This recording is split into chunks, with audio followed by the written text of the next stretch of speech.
The first stage I'd like to talk about of family meals is with babies, infants, and toddlers. We tend to feed little children, babies, toddlers, by themselves. And a number of things happen if we maintain that.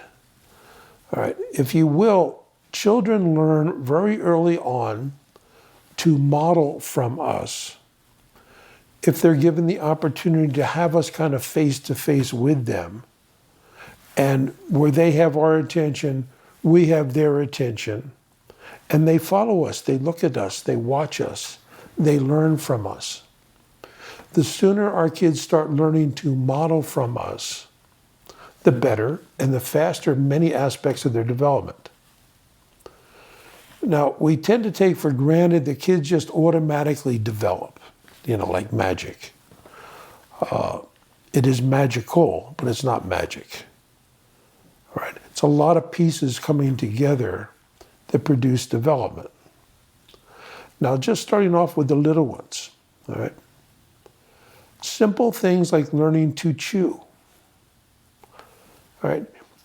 One of the sad things that tends to happen when we feed our kids by themselves, we tend to keep feeding them the same things, and often not move that development from, liquids to purees to chunky to chewable foods.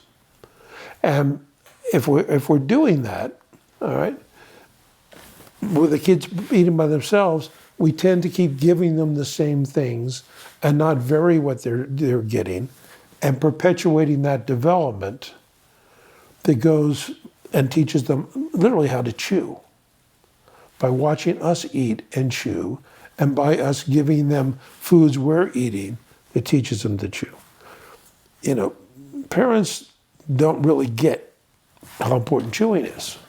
They're now saying as much as 50% of your digestion occurs in your mouth with chewing. Working with broad range of kids with developmental issues. Many of the kids with gut issues have gut issues because they don't chew.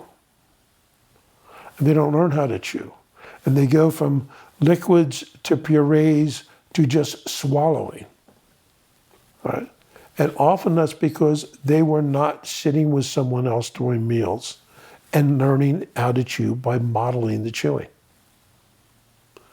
In addition, what happens, all right, we have lots of kids across the world today who are really picky eaters. Many of those picky eaters are children who primarily eat by themselves. So we're, not modeling eating different foods. If we're eating something, a child has something different, the child often wants, I want to have what you have. Well, if you're not there with them, that doesn't happen. So it's really important just to develop their palate and teach them to eat different foods and to eat healthy foods that they are eating with us. And again, we are modeling what to do, and we're providing them the opportunity to do it themselves. Okay? Another big aspect of this relative to the chewing, oral motor development for speech occurs primarily through chewing. That's the first big step. The children learn how to manipulate the food with their tongue to move it into their molars. That movement of the tongue is very important oral motor function for developing proper speech. And then we have the language aspect, which is the children, if the children are eating with us, we are talking to them. And they are listening, and we're giving them the primary initial input that's going to help them develop language. So even from the very earliest stages, our eating with our children, having meals with our children, is incredibly important. Thanks.